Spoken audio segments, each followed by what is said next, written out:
یہ جو سوچ ہے، ہماری عقل ہے، شریعت کے نزدیک، اللہ اور اس کے رسول کے نزدیک اس کی کیا اہمیت؟ سوچنا ایک بڑا اہم کام ہے، اور یوں کہہ لیں کہ ایک یونیورسل ٹروتھ ہے کہ سوچ کے اوپر ہی زندگی کا دار و مدار ہے، عمل کا دار و مدار سوچ پہ ہے۔ اور اللہ تعالیٰ نے انسان کو جو عقل کی نعمت عطا فرمائی ہے، کہ وہ عظیم نعمت ہے کہ جس کی وجہ سے انسان اور جانوروں میں فرق ہوتا ہے۔ انسان اپنی عقل کی وجہ سے ہی اپنے سے زیادہ طاقتور، اپنے سے زیادہ بڑے جانوروں کو اپنے قابو میں لے آتا ہے، ورنہ یہ ممکن نہیں ہے کہ انسان جو ہے وہ ہاتھی کو اپنے قابو میں لا سکے۔ یہ اس کی عقل ہے کہ جو ہاتھی میں نہیں ہے اور وہ انسان کا تابع ہو جاتا ہے، ورنہ وہ انسان کی طبیعت صاف کر دے۔ اسی طرح بقیہ بہت سارے جانوروں کا حال ہے۔ تو یہ عقل جو اللہ تعالیٰ نے انسان کو عطا فرمائی ہے، اس کا ایک مقصد تو یہ ہے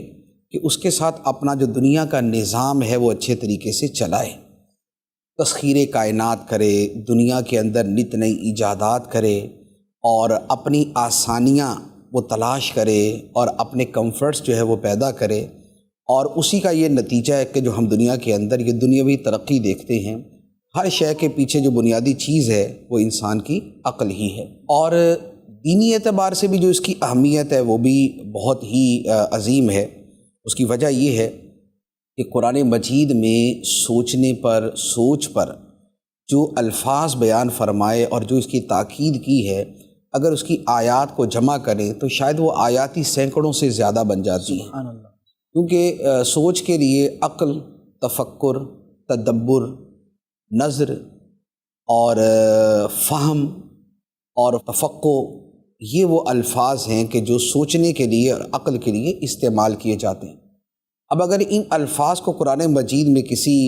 جو ہے وہ ڈکشنری کے اعتبار سے تلاش کریں، کوئی اس میں معجم ہو اس کی کہ جس میں یہ سارے الفاظ ذکر کیے گئے ہوں، تو پتہ چلے گا کہ لفظ عقل ہی قرآن مجید کے اندر شاید 50 سے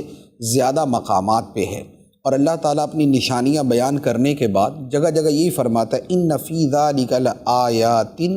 لقوم یعقلون، بے شک ان تمام بیان کردہ چیزوں میں نشانیاں ہیں ان لوگوں کے لیے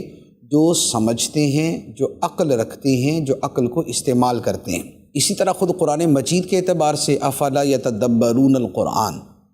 کیا وہ قرآن مجید میں تدبر نہیں کرتے، وہ غور و فکر نہیں کرتے؟ یا فرمایا اولم ينظروا فی ملکوت السماوات والارض، کیا وہ لوگ آسمان و زمین میں جو رب کی بادشاہت ہے وہ اس میں نظر نہیں ڈالتے کہ ان کو پتہ چلے کہ رب کی کائنات اور اس کی بادشاہت اور اس کی قدرت کتنی وسیع ہے، اس کی سلطنت کتنی عظیم ہے؟ تو یہ تفکر کا لفظ، تدبر کا لفظ، عقل کا لفظ، فہم کا لفظ، یہ قرآن مجید کے اندر بڑی کثرت کے ساتھ ہے، اور اللہ تعالیٰ نے اس کا باقاعدہ حکم دیا کہ اسے استعمال کرو۔ فرمایا فَاعْتَبِرُوا يَا أُولِي الْأَبْصَارِ، کہ اے آنکھ والو تم عبرت حاصل کرو، اور عبرت حاصل کرنا عقل سے ہوتا ہے کہ انسان اپنی سوچ کے ساتھ اس بات پہ غور کرتا ہے کہ فلاں نے یہ کیا اور اس کا نتیجہ یہ ہوا، اگر میں یہ کروں گا تو اس کا نتیجہ یہی ہوگا۔ اب اس اعتبار سے دیکھیں تو یوں پتہ چلتا ہے کہ قرآن مجید میں جو انبیاء علیہم السلام کے واقعات ہیں، ان کی اقوام کے واقعات ہیں، ان سب کے پیچھے اصل بیان کرنے کا مقصد ہی یہ ہے کہ لوگ غور کریں، لوگ سوچیں اس کے اوپر کہ پچھلی اقوام نے یہ کیا، ان کو یہ فضائل ملے یا ان کو یہ نتائج ملے، تو جو بھی ان کو ملا ہے اس کے لیے سوچنا ہے۔ اچھا، پھر سوچ کی اہمیت اس قدر عظیم ہے کہ جو نہیں سوچنے والے، تو چونکہ سوچنا انسان کا خاصہ ہے اور نہ سوچنا یہ جانوروں کی عادت ہے یا ان کی زندگی ہے، تو اس لیے جو انسان ہوتے ہوئے نہیں سوچتے، اللہ تعالیٰ نے انہیں جانوروں کی طرح قرار دیا۔ فرمایا اولئک کالانعام بل ہم اضل، کہ یہ لوگ تو مویشیوں کی طرح ہیں، چوپایوں کی طرح ہیں، بلکہ فرمایا کہ یہ اس سے بھی زیادہ گمراہ ہیں کہ جانوروں میں تو وہ عقل کا مادہ ہی نہیں ہے، اس کے اندر تو وہ صلاحیت ہی نہیں ہے کہ جس کی وجہ سے وہ سوچے، لیکن انسان کو تو اللہ تعالیٰ نے وہ صلاحیت عطا کی ہے۔